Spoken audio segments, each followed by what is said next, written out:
Good Yontif and Shabbat Shalom. As you may know, different Jewish holidays have different themes. Some themes are primary and others are secondary. The primary theme of Yom Kippur is tshuva, which is often translated as repentance. But a secondary theme, a very important secondary theme, is mortality. For those who observe the practice, fasting can quickly remind a person that they are not invincible. After a day without food and water, even the mighty can feel quite weak. Some Orthodox Jews dress in a white robe called a kittel on Yom Kippur. It's a garment that can also serve as their burial shroud. Traditional Jewish prayers for Yom Kippur invoke mortality as well. Those prayers depict God as the author of life and death, and people pray to God that they will not die in the year ahead. As the ancient prayer called Unatana Tokef expresses, on Rosh Hashanah it is written, and on Yom Kippur it is sealed.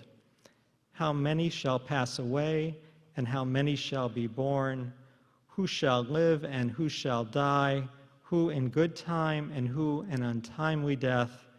Who by water and who by fire? Who by sword? And so on. At Orenu, we do not recite that prayer. However, the theme of human mortality remains strongly in our service. Later tonight, there is an entire section of our service called Nizkor, We Will Remember. This part of our service is focused on remembering those who have died. However, as we remember loved ones who have died, we implicitly face the fact that we too will die someday. How are we to respond to the fact that we will all die someday? How are we to respond to the reality of our mortality? For some people, indeed for many people, the response is to believe that humans do not fully die. They believe that a person's soul lives on in heaven, or that a person gets reincarnated, or they hold some other such otherworldly belief. I personally take a different view. In my view, there are things we cannot know. I cannot prove to you that a person's soul does not live on in heaven or in some other place after they die. And there are certainly accounts from people who have undergone near-death experiences testifying to otherworldly beliefs. But to me, and I believe to many in the humanistic movement, such afterlife beliefs seem very speculative. Are afterlife beliefs intellectual palliatives people have invented to soften the pain of death? Or might there actually be some reality to them? I don't know. And I really mean that. I don't know.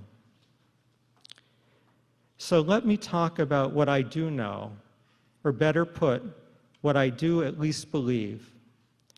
The fact that we will die someday does not make life meaningless.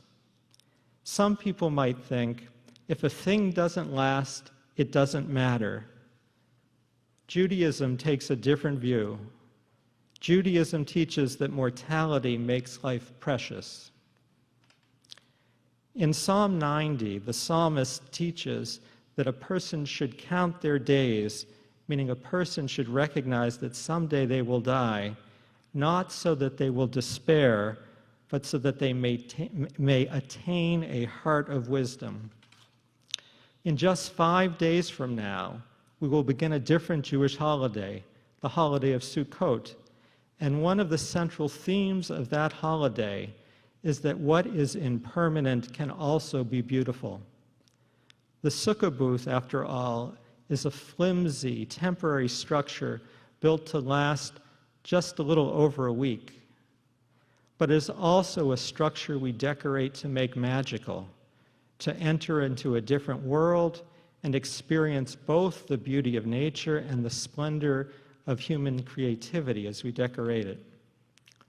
The traditional scriptural reading for Sukkot is the book of Ecclesiastes. And I will note, just if you're interested, this not tomorrow morning, but a week from tomorrow morning, next Saturday morning, our online text study group will be studying that book in the middle of Sukkot. One of the central themes of Ecclesiastes, if not the central theme of that book, is impermanence, that things do not last forever.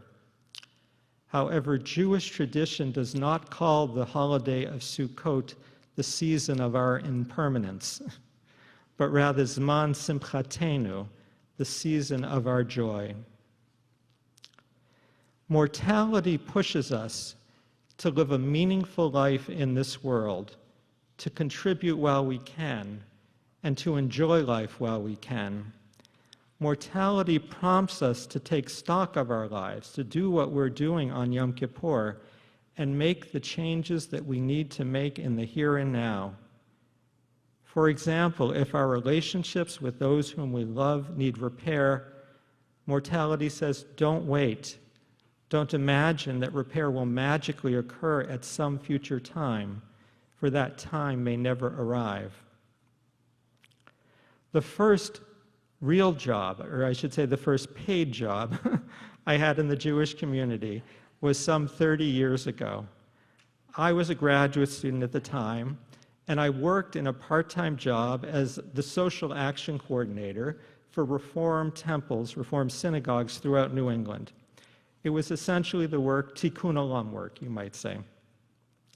The office where I worked had an office manager who was, I would guess now, in her 50s. She seemed very old to me, okay, but 50 doesn't seem so old as it used to. I didn't interact with her very often. She was not my boss, and I don't even remember her name, but I do remember something she said to me one day. Life, she said, is not a dress rehearsal. Maybe she was right in believing that life is not a dress rehearsal. Or perhaps it is. As I said before, I don't believe that we can know that for sure.